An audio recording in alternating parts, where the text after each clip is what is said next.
पश्चिम बंगाल की राजनीति में चुनाव खत्म हो चुका है। नतीजे सामने आ चुके हैं। नई सरकार बन चुकी है, लेकिन इन सब के बीच अगर कोई चेहरा सबसे ज्यादा चर्चा में बना हुआ है तो वो सिर्फ ममता बनर्जी नहीं है, अभिषेक बनर्जी भी नहीं है, बल्कि इन दिनों सबसे ज्यादा निशाने पर अगर कोई दिखाई दे रहा है तो वह है टीएमसी सांसद सयोनी घोष।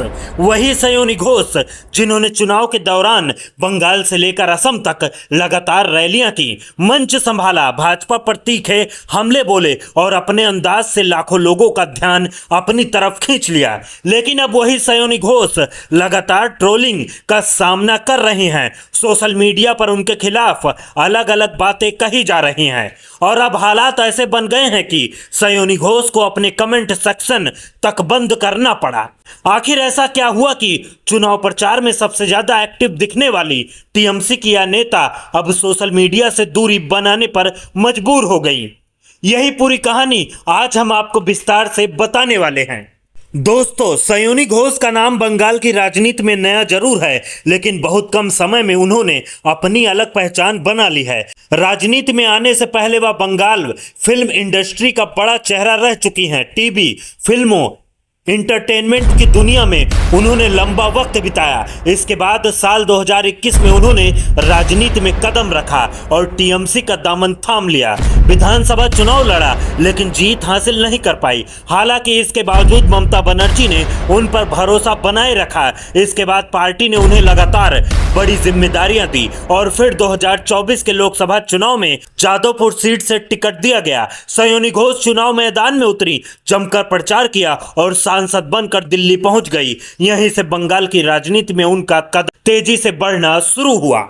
पश्चिम बंगाल चुनाव में सयोनी घोष सिर्फ एक सांसद की भूमिका में नहीं थी, बल्कि वह टीएमसी के सबसे एक्टिव चेहरों में शामिल थी। बंगाल की अलग अलग सीटों पर जाकर उन्होंने रैलियां की, युवाओं को जोड़ने की कोशिश की, भाजपा पर लगातार हमला बोला। कई जगहों पर उन्होंने भावनात्मक भाषण दिए तो कई मंचों पर अपने अलग अंदाज में भीड़ को आकर्षित किया। इसी दौरान उनका एक गाना सबसे ज्यादा चर्चा में आ गया। चुनावी मंच से उन्होंने एक गाना गाया जिसमें काबा और मदीना का जिक्र था। उस वीडियो के सामने आने के बाद सोशल मीडिया पर बहस शुरू हो गई। कुछ लोगों ने इसे चुनावी रणनीति बताया, कुछ ने इस पर सवाल उठाए और कुछ लोगों ने इसे लेकर सयोनी घोष को सीधे निशाने पर लेना शुरू कर दिया। चुनाव खत्म होने के बाद भी यह मामला शांत नहीं हुआ, बल्कि नतीजे आने के बाद यह विवाद और ज्यादा बढ़ गया।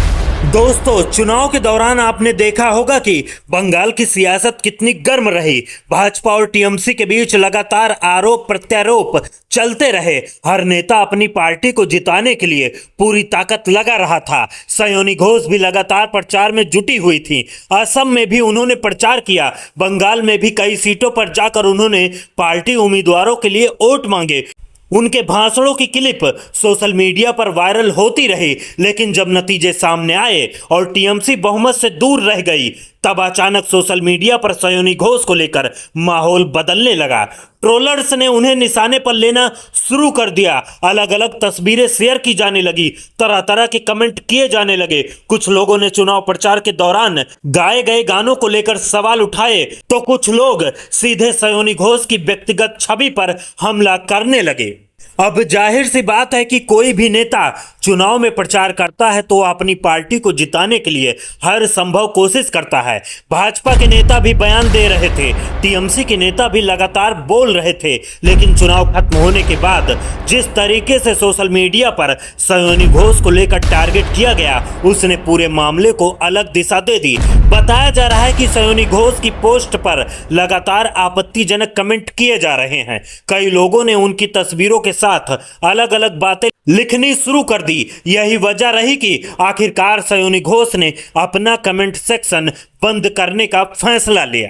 दोस्तों, 4 मई को सयोनी घोष ने एक तस्वीर पोस्ट की। इस तस्वीर में उनके सामने ममता बनर्जी का पोस्टर दिखाई दे रहा था और सयोनी घोष पोस्टर की तरफ देख रही थी। चुनावी नतीजों के बाद यह तस्वीर काफी वायरल हुई, लेकिन तस्वीर के नीचे जिस तरह के कमेंट आने शुरू हुए उसने पूरे माहौल को बदल दिया। लगातार ट्रोलिंग होने लगी। कुछ लोग उन्हें चुनावी हार का जिम्मेदार बताने लगे, कुछ लोग पुराने भाषण निकालकर वायरल करने लगे।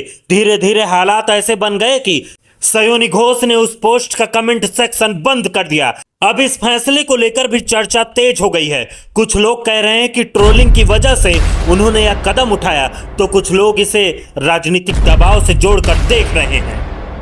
हालांकि यहां सबसे बड़ा सवाल यह भी है कि क्या किसी चुनाव हार के बाद किसी एक नेता को जिम्मेदार ठहराना सही है।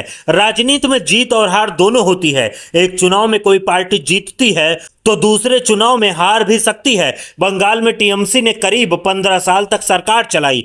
ममता बनर्जी लंबे समय तक मुख्यमंत्री रही, लेकिन अब सत्ता बदल चुकी है और शुभेंदु अधिकारी मुख्यमंत्री पद की शपथ ले चुके हैं। नई सरकार बनने के बाद अब लोगों की निगाहें उनके कामकाज पर भी रहने वाली हैं। विपक्ष भी लगातार सरकार को घेरने की तैयारी करेगा। ऐसे में सयोनी घोष की भूमिका और ज्यादा महत्वपूर्ण हो जाती है, क्योंकि वह सिर्फ सांसद नहीं बल्कि टीएमसी यूथ विंग की स्टेट प्रेसिडेंट भी हैं। यानी एक तरफ उन्हें युवाओं को पार्टी से जोड़ना है, दूसरी तरफ विपक्ष की भूमिका भी निभानी है। सड़क से लेकर सोशल मीडिया तक उन्हें लगातार एक्टिव रहना पड़ेगा। यही वजह है कि पार्टी के भीतर भी सयोनी घोष को एक अहम चेहरा माना जाता है। ममता बनर्जी की करीबी नेताओं में उनका नाम लिया जाता है। कई राजनीतिक जानकार मानते हैं कि आने वाले समय में टीएमसी उन्हें और बड़ी जिम्मेदारियां दे सकती है, लेकिन इन सब के बीच लगातार हो रही ट्रोलिंग ने उनके ऊपर दबाव जरूर बढ़ा दिया है। दोस्तों, सयोनी घोष को लेकर एक बात हमेशा कही जाती है कि वह भीड़ को आकर्षित करना जानती हैं। उनके भाषणों का अंदाज अलग है। युवाओं के बीच उनकी पकड़ मजबूत मानी जाती है। यही वजह है कि चुनाव के दौरान उन्हें लगातार स्टार प्रचारक के तौर पर इस्तेमाल किया गया। कई जगहों पर उन्होंने अकेले मोर्चा संभाला, लेकिन राजनीति में जितनी तेजी से लोकप्रियता मिलती है उतनी ही तेजी से विरोध भी शुरू हो जाता है। इस बार भी कुछ ऐसा ही देखने को मिला। चुनाव खत्म होने के बाद अब वही सयोनी घोष लगातार बहस का विषय बनी हुई है। अब बड़ा सवाल यही है कि क्या आने वाले समय में सयोनी घोष इस विवाद से बाहर निकल पाएंगी? क्या टीएमसी उन्हें पहले की तरह बड़ी जिम्मेदारियां देती रहेगी? क्या सोशल मीडिया पर हो रही ट्रोलिंग उनके राजनीतिक करियर पर असर डालेगी, या फिर वह पहले से ज्यादा मजबूती के साथ वापसी करेंगी? क्योंकि बंगाल की राजनीति में इस वक्त विपक्ष की भूमिका आसान नहीं है। नई सरकार बनने के बाद टीएमसी को लगातार सड़क पर उतरना पड़ सकता है और ऐसे में सयोनी घोष जैसे चेहरों की भूमिका बेहद अहम मानी जा रही है। फिलहाल सबसे ज्यादा चर्चा इस बात की है कि चुनावी मंच पर गाया गया एक गाना कैसे इतना बड़ा विवाद बन गया और कैसे सोशल मीडिया की ट्रोलिंग ने टीएमसी की इस युवा सांसद को इतना परेशान कर दिया कि उन्हें अपना कमेंट सेक्शन बंद करना पड़ा। आने वाले दिनों में सयोनी घोष इस पूरे मामले पर खुलकर बोलती हैं या नहीं, इस पर भी सबकी नजर रहने वाली है। लेकिन इतना जरूर है कि बंगाल की राजनीति में सयोनी घोष का नाम अभी लंबे समय तक चर्चाओं में बना रहने वाला है। फिलहाल इस वीडियो में इतना ही। आप अपनी राय जरूर बताइए कि क्या राजनीति में हार के बाद किसी एक नेता को इस तरह निशाना बनाना सही है या नहीं।